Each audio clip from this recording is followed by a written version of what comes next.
Okay. Good evening, folks. So I just launched straight in while I have some Wi-Fi working, but there is a chance my Wi-Fi could go during the course of the presentation. So if it does, I'll record it and it'll be shared, as Lisa pointed out, it'll be shared in the coming days. Okay, we launched first of all into corporate tax. So there's 4 things on the agenda tonight. Corporate tax is the first one. So what I have here are the figures for corporate tax for going back to 2012. Now, the students wouldn't be learning off all the figures, but 2 good figures to learn there would be the 2 extremes. That in 2012, the government took in 4.2 billion in corporate tax, and just last year they got 15.3 billion euro. So it'd be well worth maybe sharing that with the students, and these slides will be made available to you in the coming days. Something you could do here is maybe share this with the students and get them to make up questions. So questions that might come up on something like this would be comment on the trend, explain why corporate tax revenue has risen so much over the period of time that's there. Another one might be a tricky one, actually, might be to calculate or identify in which there was the biggest percentage increase. So a little bit of a trick question there. So that would be 2014 to 2015, almost 50% increase there. So some possible questions that the students could be asked maybe if they were given a bar chart like this. It's definitely very topical at the moment. Something that's very topical here as well is the fact that the government in 2021 took in, I've written there, 68.4 billion in taxes. Now, it had other sources of income as well, but just from a tax point of view, the government took in 68.4 billion. And if you take that 15.3 billion and divided by 68.4 billion, you get about 22%. So the scary thing here is that basically 22% of government tax revenue is coming from corporate tax. So we're heavily dependent on this.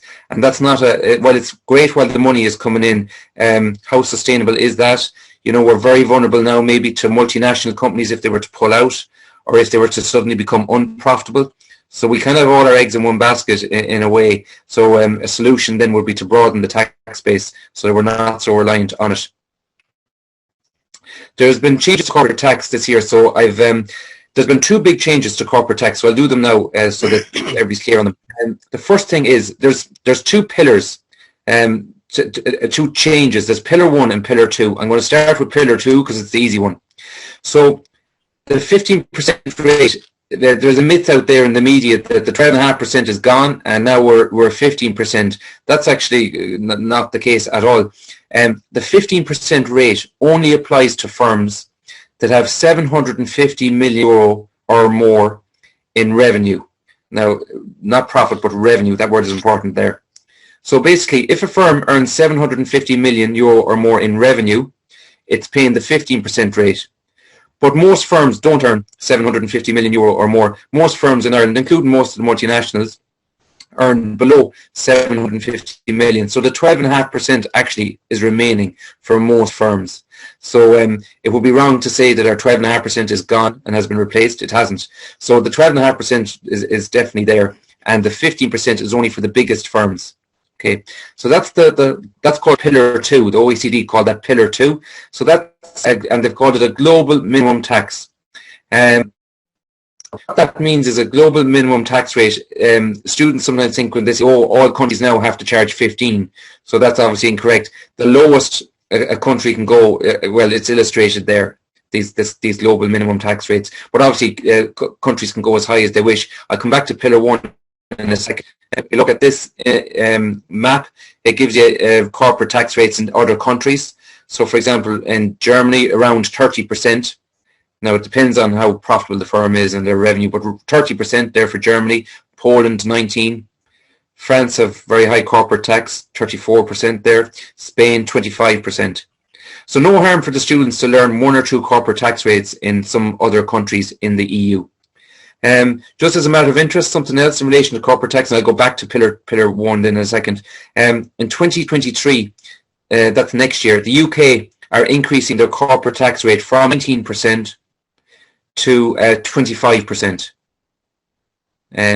For firms that have £250,000 or more in profits. So that's a big change there, and that'll make us more competitive relative to them.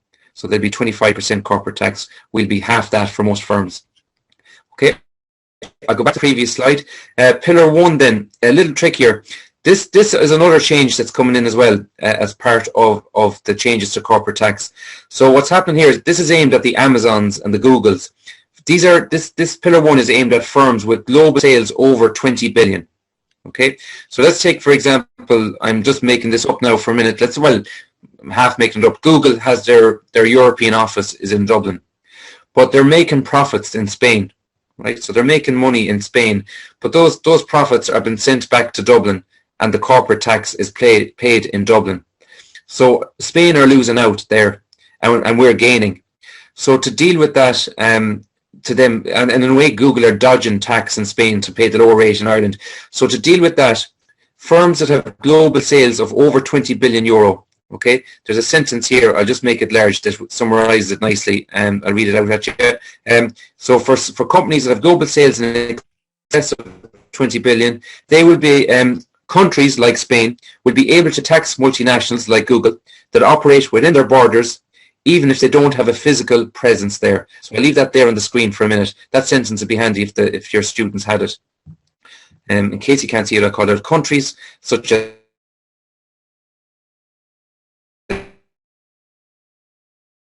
Spain will be able to tax multinationals that operate within their borders, less of Google's tax paid in Dublin and more of Google's corporate tax paid in Spain. Now that one is actually going to hit us more than Pillar 2. So Pillar 1 will affect Ireland more than Pillar 2.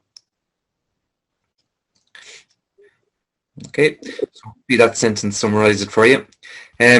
Now a question you could ask to students is you could give them the Pillar 1 and Pillar 2, and they could come up with the questions on this maybe as well, or they could come up with the implications of these changes. So I'll give you a few here.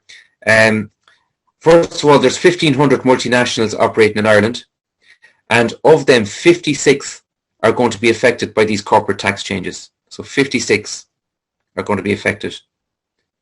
And Pascal Donoghue suggested, and this is just him suggesting, we won't know for a number of years. He said that our corporate tax take could potentially be, he used the Mochaneloch, it could be €2 billion lower than it would otherwise be as a result of Pillar 1 and Pillar 2, in particular Pillar 1. So corporate tax revenue could be lower, 2 billion lower than it would otherwise be. So that's another implication of that, but we don't know yet. We won't know until 2023. So these changes haven't even come in yet. They're not coming until next year, these changes, 2023. Another implication, I suppose, is for the global economy. It's reckoned that these two changes will result in corporations or big companies paying €150 billion more in tax globally. Now, that's not in Ireland. Just be careful with that one. €150 billion more will be collected in taxes from big companies globally as a result of these changes. And it's no harm. They could do a paying a little bit more tax. They're not paying very much as it is. Even I wouldn't feel too sorry for any of them that have to pay 15%. I'm sure they can well afford it. Another implication you could say is that foreign direct in Ireland might potentially be impacted, but again we won't know till 2023-24. So potentially could affect our attractiveness as a location for foreign direct investment. Okay. A big part of our way of attracting foreign direct investment is to have is our low corporation tax. So we're still competitive. We're still attractive as a destination for FDI. So it's going to limit tax competition a little, but it doesn't eliminate it. Like whether the company is paying 12.5% or 15%, it's still Ireland is still an attractive place to locate investment. Okay, so there are just a few implications of the two pillars.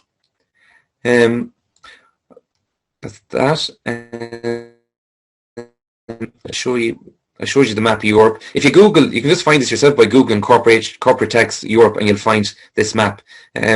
Again, handy for the students to know one or two rates in countries other than Europe, not other than Ireland. Now, they won't be asked for them in the exam. So, say if there's some PME students listening, maybe they wouldn't be as experienced with the exam as maybe other teachers or NQTs. They won't be asked what's the corporate tax rate in Germany, but it would be handy to quote it as an example of why Ireland is a more attractive location for foreign direct investment. You know, to be able to quote a rate from a country. The Irish Times had a good article there in December. If you Google Irish Times and then the state's top 10 corporate taxpayers, who are they? That's a good article there about this.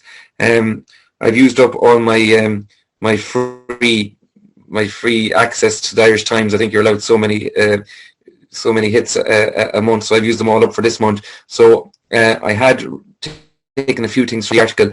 One thing I took from the article was that go back a year, 2020. In 2020, 56% of all the corporate tax revenue came from 10 firms. Now that's not a good place. It's not good that we're relying on 10 taxpayers for such a large part of government current revenue. So there they are. They're the top 10 taxpayers in Ireland. So Apple is the big, like, you know, students aren't going to learn these off by heart, but we no harm learning one or two of them, that Apple is the biggest taxpayer in the country. And Microsoft is in second place. And between the 10 of them, these companies, half our corporate tax rate, half our corporate tax revenue is accounted for between 10 companies. So we're highly dependent on multinational companies. And that's, I suppose, a risk going into the future. A potential threat to the Irish economy maybe down the line. Okay, so that's corporate tax done. That was the first thing I was to look at tonight, and my Wi-Fi is still going, I think, so I'll keep going while I'm on one before it goes. The second issue that I'm going to look at tonight is national income. So I'm going to go and do that now. So here we go. So item 2,